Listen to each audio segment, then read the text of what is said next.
Hello everyone, good evening. नमस्कार सभी प्यारे छात्रों को। मैं उमेश पाल एक बार फिर से आप सभी विद्यार्थियों का आपके अपने परिवार टीचर्स वर्ड में स्वागत करता हूं। उम्मीद है कि आप सभी स्वस्थ होंगे, मस्त होंगे और सीटेट जुलाई 2024 की तैयारी बिल्कुल बेहतरीन मस्त तरीके से कर रहे होंगे। और करना भी क्यों नहीं चाहिए बेटा, इस बार तो बहुत अच्छे से तैयारी कर भी लेनी चाहिए, क्योंकि आप सब समझ रहे हो कि सीटेट में अगर आप अच्छे से क्वालिफाई कर जाएंगे तो सेंट्रल लेवल में जो भी एग्ज़ाम्स होंगे, जो भी भर्तियां आएंगी, उसमें तो आप एलिजिबल उसके लिए हो ही जाओगे। साथ में आप देख रहे हो कि यूपी में भी अब काफ़ी कुछ गतिविधियां तेज होते नज़र आ रही हैं, इसलिए अब तो आपको दुगनी मेहनत से लग जाना चाहिए और कोई भी चांस नहीं छोड़ना है कि आपका स्कोर कहीं से भी कम रह जाए। आज उसी क्रम को बढ़ाते हुए हम लोग बाल विकास की सीरीज़ नंबर 8 करने वाले हैं। आज हम सब जानते हैं कि हम लोग कुछ क्वेश्चन सीरीज़ डिस्कस कर रहे हैं और एक से एक बढ़िया क्वेश्चंस हम लोग डिस्कस कर रहे हैं। और हाँ, सबसे बड़ी बात यह है कि बेटा जो लोग ना, जो बहुत सारे स्टूडेंट्स ऐसे होते हैं ना कि अभी इससे पहले उन्होंने बहुत ज़्यादा कंटेंट को नहीं पढ़ा है या पढ़ा भी है तो उनके दिमाग में अभी कुछ नहीं रह चुका है, तो हम लोग एक ऐसी लर्निंग पर काम कर रहे हैं जो कॉन्सेप्चुअल बेस्ड है। ठीक है, आप मेरे साथ प्रैक्टिस के थ्रू, क्वेश्चंस के थ्रू कॉन्सेप्ट को भी सीखेंगे, इसलिए आप बिल्कुल ध्यान से और लेक्चर को अंत तक ज़रूर देखेंगे, तभी आपको चीज़ें समझ में आएंगी, है ना। और अगर इस क्लास को आप करते हो तो बिल्कुल आप सीटेट पास करोगे, उसमें कोई कन्फ्यूजन नहीं है। ठीक है, चलिए, अगर सेशन आपको पसंद आएगा ही, वैसे कोई डाउट नहीं है ना, तो आप शेयर कर देंगे और जितना ज़्यादा शेयर कर सकते हो उतना ज़्यादा शेयर करें। ठीक है, और अपने सभी मित्रों को सब्सक्राइब जरूर करा दें और स्वयं भी कर लें अगर आप फर्स्ट टाइम वीडियो से जुड़ रहे हैं तो, क्योंकि सब्सक्रिप्शन लेने से आपको अगले जो भी लेक्चर्स होंगे वो सब आपको ईजिली मिलते रहेंगे। और अल्टरनेट डेट में हम लोग क्लास को करते हैं। और जो फर्स्ट टाइम अभी जुड़ रहे हैं बेटा, पीछे जा कर के जितने भी लेक्चर्स हैं ज़रूर देख लें, क्योंकि अगर आप सारे लेक्चर्स हमारे देखते हो ना तो ये गारंटी है कि आप 30 में से 30 स्कोर करोगे। ट्रस्ट नहीं हो रहा, करके देख लो। ठीक है, और इस सीटेट में अच्छा स्कोर करके आओगे, 30 आउट ऑफ 30 करके आओगे। पेडागोजी में बेटा कोई समस्या नहीं होगी, टेंशन मत लीजिएगा, है ना। बस चिंता इस बात की कीजिएगा कि जो कुछ मैं बताऊं या जो कुछ मेरे साथ आप एनालिसिस कीजिएगा, बहुत शुद्ध रूप में ध्यान से सुनिएगा, तभी आप इन चीज़ों को समझ पाएंगे। चलिए, क्वेश्चन नंबर 1 हम आपके साथ डिस्कस करने जा रहे हैं। पहला क्वेश्चन हमारे सामने लिखा हुआ है कि विकास के संदर्भ में इनमें से कौन सा कथन सही है। ठीक है, आप जानते हो विकास क्या होता है और विकास के कॉन्सेप्ट में, विकास के रेफरेंस में निम्नलिखित में से कौन सा ऑप्शन सही है, मुझे वो बताना है। तो देखिएगा, क्या पहला ऑप्शन बन सकता है। मैं एक बार फिर रिपीट करूंगा कि सीटेट के एग्ज़ाम में जितना ज़रूरी उत्तर ढूंढना नहीं है, उससे कहीं ज़्यादा ज़रूरी होता है उत्तर जो नहीं है या जिनके उत्तर नहीं होने के चांसेस हैं उन्हें हटा लीजिए। चलिए देखते हैं क्या हो सकता है। विकास की दर सभी संस्कृतियों में सभी के लिए समान होती है। देखिए, बाकी तो ठीक है, लेकिन विकास की दर सभी में या सभी के लिए समान नहीं होगी, क्योंकि विकास को जितना हेरिडिटी इफेक्ट करेगा उससे कम कहीं एनवायरनमेंट भी नहीं करता, और दोनों सभी के लिए समान नहीं मिलेंगे। ठीक है, तो आपको पता चल चुका होगा कि ये वाला उत्तर आप बना ही नहीं सकते हो। चलिए, विकास केवल विद्यालय में होने वाले अधिगम से होता है, मतलब कक्षा में जो कुछ भी हम सीखते हैं उसी से विकास होता है। तो इसका मतलब है जो बच्चे विद्यालय नहीं जाएंगे तो क्या उनका विकास नहीं होगा। ये वाला ऑप्शन भी आपका गलत। ठीक है, सी ऑप्शन दिखा रहे हैं कि विकास केवल बाल्यावस्था के दौरान ही होता है। भैया ऐसा तो नहीं है, विकास के बारे में हम लोगों ने पढ़ा है कि विकास जीवन पर्यंत चलता है, केवल बाल्यावस्था के दौरान नहीं होगा। वो जन्म से पूर्व गर्भस्थ शिशु जब होता है तब से शुरू हो जाता है और इस दुनिया में वह शिशु जब तक रहेगा तब तक उसका विकास अनंत रूप से निरंतर रूप से चलता रहेगा। ठीक है, सो आपका ऑप्शन नंबर सी भी नहीं होगा। तो आप समझ ही रहे होंगे कि क्या हो जाएगा उत्तर। विकास बहुआयामी होता है। बहुआयामी इन द सेंस विकास बहुपक्षी या सर्वांगीण विकास कह सकते हो, या कह सकते हो कि विकास शारीरिक, मानसिक, संवेगात्मक आदि सभी पक्षों से अंतः संबंधित होता है और सभी आयामों को ध्यान में रख करके ही वो विकसित होता है। ठीक है, सो फर्स्ट क्वेश्चन का आंसर मिल चुका है डी। बेटा एक चीज़ और थोड़ा सा मैं समझाना चाहूँगा। मैं काफ़ी टाइम लेकर के क्वेश्चन को समझा रहा हूँ क्योंकि एक एक क्वेश्चन में डिस्कस कर रहा हूँ। ये इसलिए ज़रूरी है, कुछ बच्चों को हो सकता है लग रहा हो कि बहुत टाइम ज़्यादा खर्च हो रहा है। बेटा टाइम नहीं खर्च हो रहा। देखिए जानते हो क्या है कि अगर आप इसे ठीक से समझ लेंगे, सारे ऑप्शंस को ठीक से पढ़ लेंगे, तो इसके कारण सिर्फ यही वाला क्वेश्चन आपसे नहीं बनेगा, और 4 से 5 क्वेश्चन आपके इसी पैटर्न पे जो आएंगे सब बन जाएंगे। तो एक्चुअली एक क्वेश्चन के साथ आप कई क्वेश्चन पढ़ रहे हो। पेडागोजी में कुछ ऐसा ही रिलेशन होता है, इसलिए उसको डिस्कस और एनालिसिस करना बहुत ज़रूरी होता है। ठीक है, चलिए क्वेश्चन नंबर 2 पे आएंगे। जीन पियाजे के संज्ञानात्मक विकास के सिद्धांत में पूर्व संक्रियात्मक अवस्था, पूर्व संक्रियात्मक अवस्था मीन्स प्री ऑपरेशनल स्टेज, जिसे 2 से 7 साल कहा जाता है, में विकास के मुख्य गुण क्या हो सकता है। ठीक है, चलो जिन बच्चों ने जीन पियाजे को ठीक से पढ़ा है उन्हें इसका उत्तर देने में समस्या नहीं होगी। जैसे फर्स्ट ऑप्शन लिखा है, ध्यान में हमको क्या रखना है कि मुझे पूर्व संक्रियात्मक अवस्था की विशेषता बतानी है। जो प्री ऑपरेशनल स्टेज होता है उसकी प्रॉपर्टी के बारे में बताना, उसके गुण के बारे में बताना है। निम्नलिखित में से कोई एक हो जाएगा। ऑप्शन नंबर ए नहीं बनेगा। क्यों नहीं बनेगा? क्योंकि जो अमूर्त सोच होती है ना, वो जीन पियाजे के लास्ट स्टेज में होती है और उस स्टेज का नाम ही है औपचारिक संक्रियात्मक अवस्था या अमूर्त संक्रियात्मक अवस्था। ठीक है, अच्छा सेकंड नंबर में मुझे दुविधा है, होल्ड करो।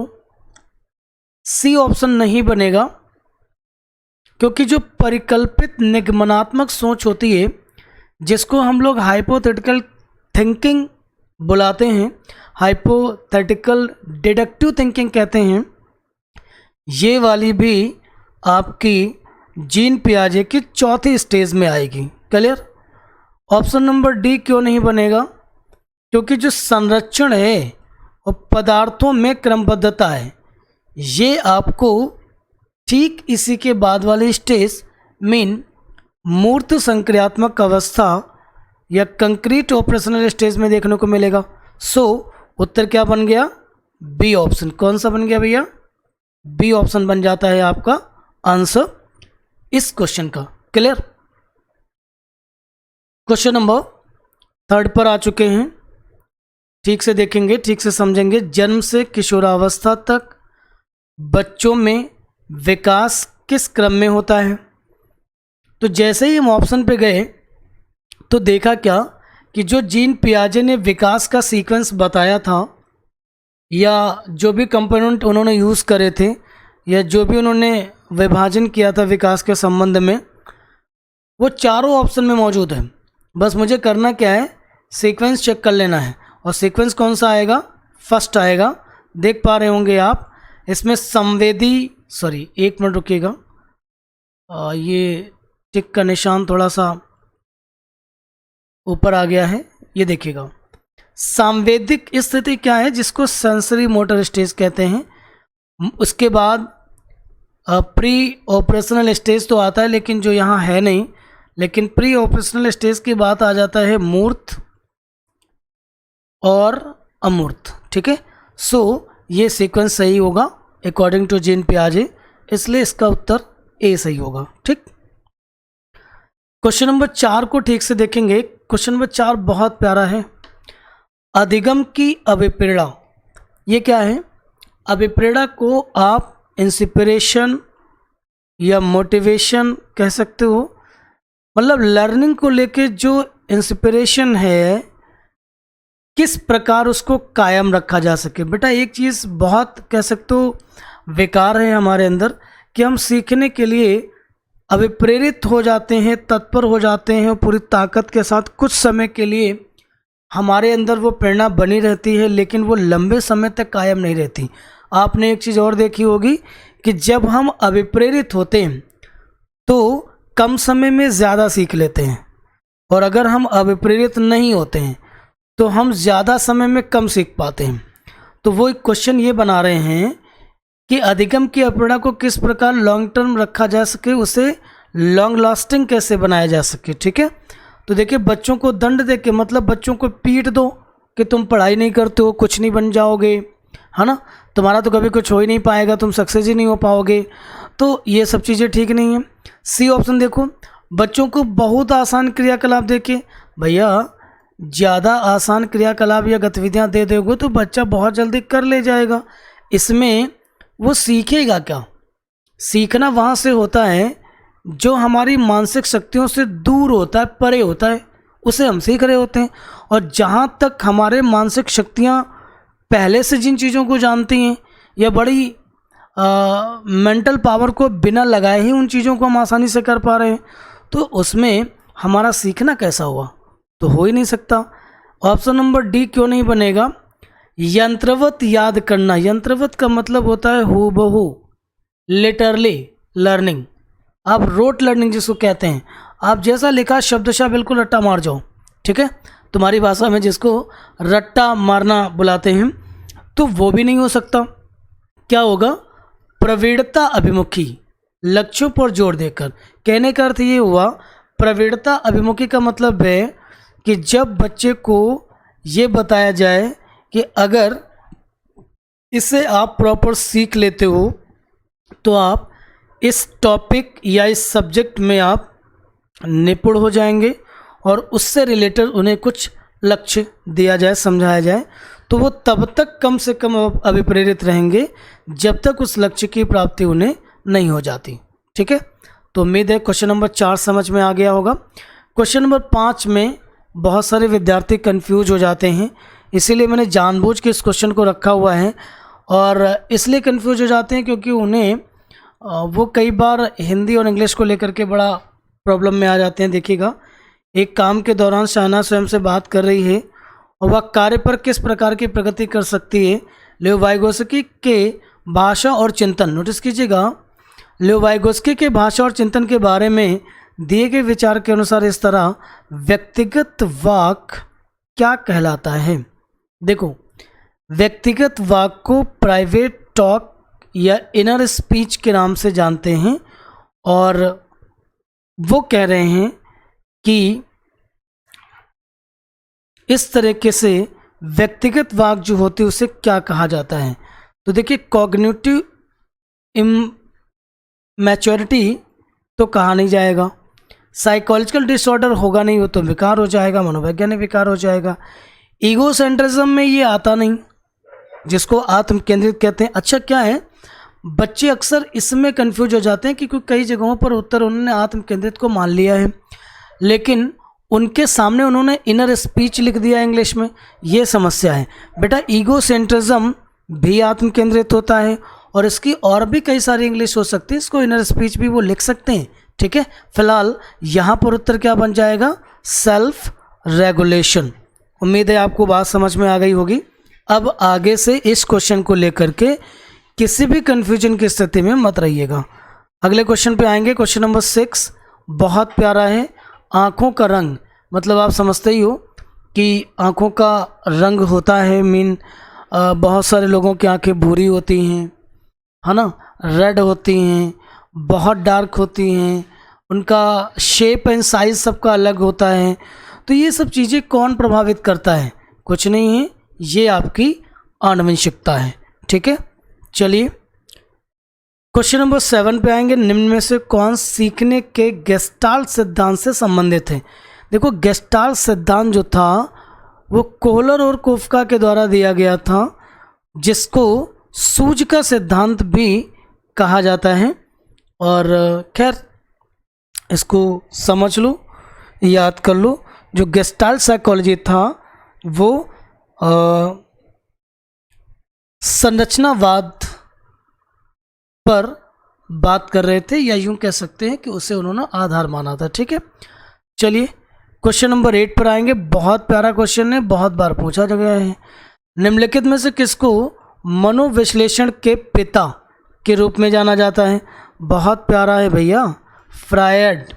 इन्हें मनोविश्लेषणवादी कहा जाता है। इनके बारे में हम लोग फ्यूचर में पढ़ेंगे, क्योंकि सीटेट में इससे बहुत ज़्यादा क्वेश्चन नहीं आया करता है ना। और फ्रायड को मनोविश्लेषणवादी के रूप में जाना जाता है। बस इतनी सी बात तुमको याद रखनी है। और इनका मानना ये था कि व्यक्ति का जो मन होता है या जो मनुष्य की प्रवृत्ति होती है वो हमेशा आनंद की ओर प्रवृत्ति होती है उसकी। मतलब वे उन कामों को सबसे ज़्यादा करते हैं जिनसे उन्हें मज़ा मिलता है, आनंद मिलता है, और उन्हें छोड़ते जाते हैं जिससे उनको दुखद या कह सकते हो कि बुरी भावनाओं का महसूस होता है। मतलब कह सकते हो कि जिनमें उन्हें आनंद नहीं मिलता है। ठीक है, चलिए क्वेश्चन नंबर 9 पे आ चुके हम लोग हैं, ध्यान से देखेंगे। प्रगतिशील शिक्षा में अपरिहार्य है। अपरिहार्य का मतलब होता है बहुत ज़रूरी, अर्जेंट नीड कह सकते हो इसको, कि कच्चा कच। प्रगतिशील शिक्षा में सबसे ज़्यादा ज़रूरी क्या है? मतलब प्रगतिशील शिक्षा इसके बिना अपना अर्थ खो देगी, या यूं कह सकते हो कि वो नहीं चल पाएगी। चलिए, सबके लिए मुक्त होता है जिसमें शिक्षक अनुपस्थित होता है। देखिए, प्रोग्रेसिव एजुकेशन में शिक्षक अनुपस्थित नहीं होगा। शिक्षक के पूर्ण नियंत्रण। देखिए, प्रगतिशील शिक्षा बाल केंद्रित शिक्षा से प्रेरित है, जिसके समर्थक जॉन डीवी थे, और उन्होंने किसी प्रकार के नियंत्रण को विद्यालय से बाहर रखने की सलाह दी। कंट्रोल न चाहिए, नेतृत्व चाहिए। ठीक है, चलिए question number option number C प्यारा लिखा हुआ है। लोकतांत्रिक हो, लोकतांत्रिक समझते हैं जहाँ पर डेमोक्रेसी हो, प्रजातंत्र हो, और समझने के लिए बच्चों को पर्याप्त स्थान दिया गया हो। ठीक है, पर्याप्त स्थान का मतलब है कि उन्हें पर्याप्त अवसर मिले बच्चों को समझने के लिए और विद्यालय परिसर में अपने आप को सुखद महसूस करने के लिए। ठीक है, और सत्ता का टोटल विरोध किया जाता है यहाँ पे, इसलिए ऑप्शन नंबर डी भी गलत। फिलहाल इस प्रश्न का सही उत्तर होगा option number C. Question number 10 में आएंगे। बच्चा अगर जिसने भी ध्यान से पढ़ा, प्रॉपर पढ़ा, तो मैं ये गारंटी से कह सकता हूँ कि आपके नंबर 29 से 30 के बीच होंगे। लेकिन ये संभव तभी है जब आप प्रैक्टिस करेंगे, प्रॉपर तरीके से बात को सुनेंगे, एनालिसिस करेंगे और जल्दी में नहीं रहेंगे। देखो, जल्दी वाले ये नंबर मिलेंगे, बहुत सीधी और साफ़ सुथरी बात है। ठीक है, मन लगा के पढ़ लोगे तो तुम्हारा काम हो जाना है। प्रगतिशील शिक्षा के संदर्भ में निम्नलिखित में से कौन सा कथन जॉन डीवी के अनुसार समुचित है? ठीक है, चलिए, कक्षा में प्रजातंत्र का कोई स्थान नहीं होना चाहिए। अरे भैया, ये ऑप्शन बहुत गलत है। उनने प्रजातंत्र को ही तो स्थान दिया था। विद्यार्थियों को स्वयं ही सामाजिक समस्याओं को सुलझाने में सक्षम होना चाहिए। ये सक्षम लिखा हुआ है, यहाँ पे सक्षम होगा। ओके, ये भी गलत है। एक मिनट,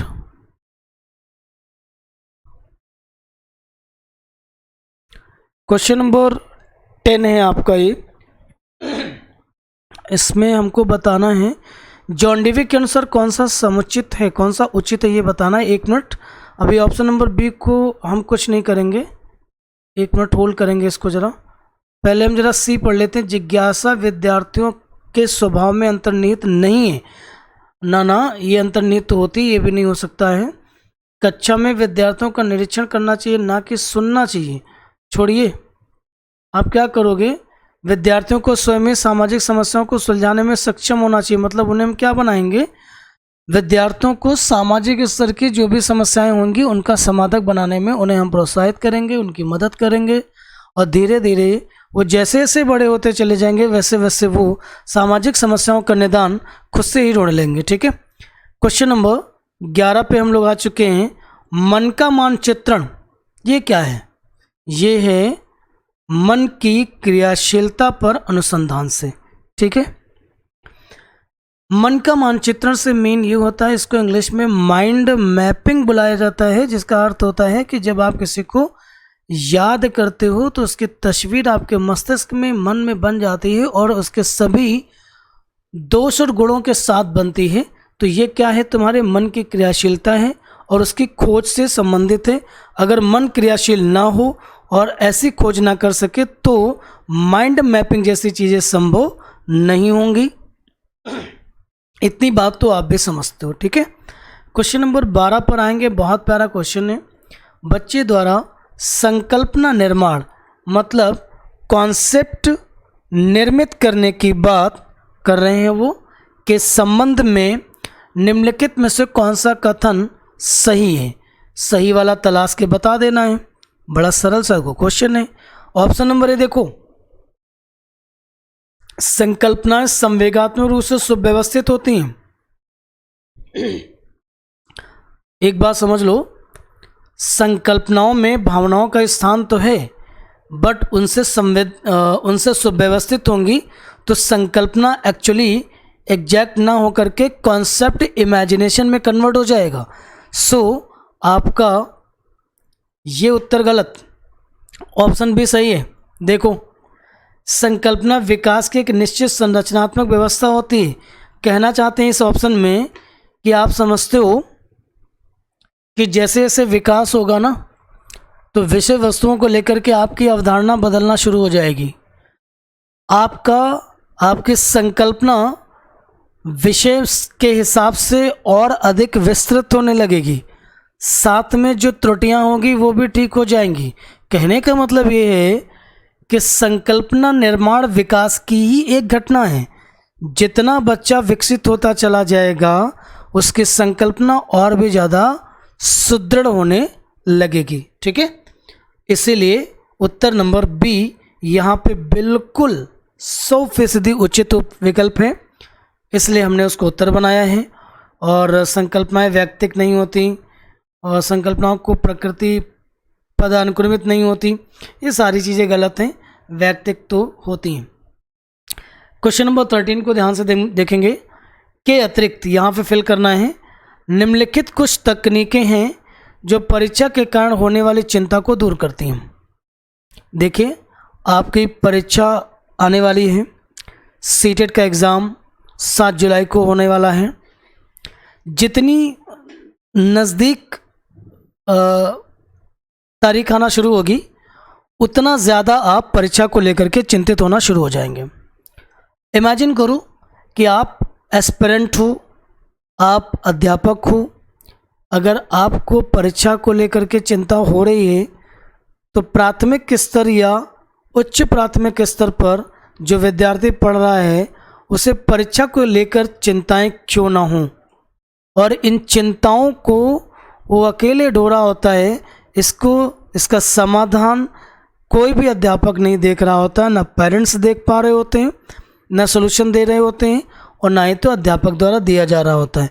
तो क्वेश्चन हमारा है के अतिरिक्त कुछ तकनीकें हैं जो परीक्षा के कारण होने वाली चिंता को दूर करती हैं, जैसे प्रश्न पत्र की संरचना के अतिरिक्त। ठीक है, देखिए, परिणाम के बारे में बहुत अधिक सोचने के अतिरिक्त निम्नलिखित में से बाकी सब तकनीकें परीक्षा के कारण होने वाली चिंताओं को क्या करेंगी? दूर करेंगी। एक्चुअली जो परीक्षा को लेकर के चिंता होती है ना, वो इसी कारण होती है क्योंकि आपके अंदर एक दिमाग में डेटा चल रहा होता है कि इतने मार्क्स हमको चाहिए ही चाहिए, इतने नंबर मेरे आने ही चाहिए, लेकिन सिर्फ यही डेटा आ रहा है। वो मार्क्स कैसे आएंगे उस पर हमारी कोई रणनीति नहीं है, कोई अच्छी स्ट्रैटेजी नहीं है। आप क्वालिटी एजुकेशन नहीं ले पा रहे हो, आप अच्छे अध्यापकों के बीच नहीं हैं, आपका एनवायरनमेंट ठीक नहीं है, आपको विषय पढ़ने के तरीके में नहीं पता हैं, आप पढ़ते तो हैं लेकिन चीज़ों को भूल जाते हैं। समझ रहे ना इस चीज़ को? तो धीरे धीरे जैसे जैसे परीक्षा नज़दीक आएगी तो आप उसके परिणाम को लेकर चिंतित होना शुरू हो जाएंगे। अच्छा, इसको दूर कैसे किया जा सकता है, मतलब कम कैसे किया जा सकता है? क्वेश्चन पेपर की स्ट्रक्चर ठीक करो, समर्थन प्राप्त करना, ठीक है, विशेषताओं पर बल देना, ठीक है, इन चीज़ों को करेंगे तो चीज़ें हो जाएंगी। खैर आइए क्वेश्चन नंबर 14 को, निम्नलिखित में से कौन सा बच्चों के सामाजिकरण के प्रगतिशील मॉडल के संदर्भ में सही नहीं है? मतलब मुझे वो बताना है जो बच्चों के सामाजिकरण में प्रगतिशील मॉडल के संदर्भ में बहुत ज़्यादा सही नहीं है। बच्चे विद्यालय में बताई गई बातों को स्वीकार करते हैं चाहे उनकी सामाजिक पृष्ठभूमि कुछ भी हो। थोड़ा सा ध्यान देंगे, क्वेश्चन एक बार फिर से पढ़ेंगे। निम्नलिखित में से कौन सा बच्चों के सामाजिकरण के प्रगतिशील मॉडल के संदर्भ में सही नहीं है? मुझे वो बताना है जो सही नहीं है। बच्चे विद्यालय में बताई गई बातों को स्वीकार करते हैं चाहे उनके सामाजिक पृष्ठभूमि में कुछ भी हो। उत्तर आपका यही बनेगा। देखिए, कक्षा में प्रजातंत्र को स्थान होना चाहिए, बिल्कुल होना चाहिए। सामाजिकरण सामाजिक नियमों का अधिकरण है, बात बिल्कुल सही है। समूह कार्य में सक्रिय सहभागिता और सामाजिक कौशलों को सीखना होता है, ये भी बिल्कुल सही है। तो उत्तर क्या बनेगा? Option number A. Question number 15 को ध्यान से देखेंगे, ये बिल्कुल आपका लास्ट क्वेश्चन है। आप सब जानते हो कि हम लोग 15 क्वेश्चन ही डिस्कस करते हैं एक क्लास में, क्योंकि इकट्ठे ज़्यादा क्वेश्चन करना भी ठीक नहीं है। आप बोर हो जाओगे और फिर सीखोगे नहीं, बस जबरन बैठे रहोगे, देखोगे। नोटिस कीजिएगा क्वेश्चन नंबर 15 को, उत्तर कीजिएगा। अधिगम में आकलन किस लिए आवश्यक होता है? लर्निंग में असेसमेंट क्यों ज़रूरी है? अगर असेस ना किया जाए बच्चे को तो कोई समस्या हो जाएगी, क्या उसकी लर्निंग नहीं हो पाएगी? तो समझिएगा किस लिए? जांच परीक्षण के लिए ना भैया, यो गलत।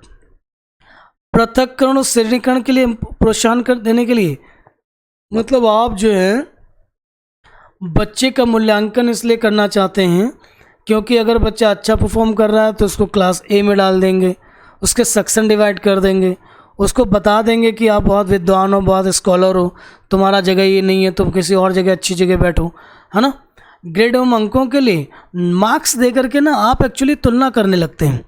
मान लो आपकी कक्षा में 2 विद्यार्थी हैं जिनके मैथ्स में आपने किसी को 60 नंबर दिए हैं, किसी को 50 नंबर दिए हैं, किसी को 30 नंबर दिए हैं, ऐसे किया हुआ है।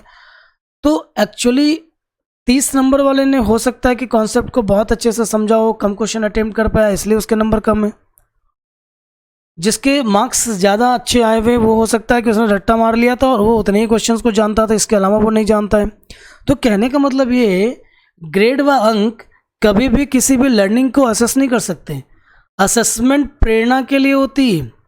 अगर आपका मूल्यांकन किया जा रहा है, आप टेस्ट सीरीज़ को करते हो, आप अपना मूल्यांकन करते हो, तो उससे ये पता चलता है कि आप कितना सीखे हो और फिर उससे आप इंस्पायर हो करके चीज़ों को और बेहतर सीखने के लिए आप स्ट्रेटजी चेंज कर लोगे, उस पर प्लान कर लोगे, इसलिए होता है। तो प्रेरणा के लिए। तो आई थिंक आज का सेशन आपको पसंद आया होगा और मैंने लगभग सारे क्वेश्चंस आपके बहुत डिटेल में डिस्कस कर दिए हैं। और जिन विद्यार्थियों ने बेटा इस पूरे सेशन को कम्प्लीटली देखा, समझा, मैं गारंटी से कह सकता हूं कि उनके 30 में से 30 नंबर सीडीपी में होंगे और पेडागोजिकल सेक्शन उनका बेहद स्ट्रांग हो चुका होगा अब तक, जो सारे लेक्चर्स देख रहे हैं। ठीक है, फिर भी कहीं कोई समस्या हो तो कमेंट सेक्शन में आके बताइएगा ज़रूर। और आज की क्लास को यहीं पे वाइंड अप करेंगे। बिल्कुल मेरा एक छोटा सा काम बेटा मत भूलिएगा कि सेशन को शेयर ज़रूर कर दीजिएगा, ये आपकी एक नैतिक जिम्मेदारी है मेरी तरफ से। Thank you so much.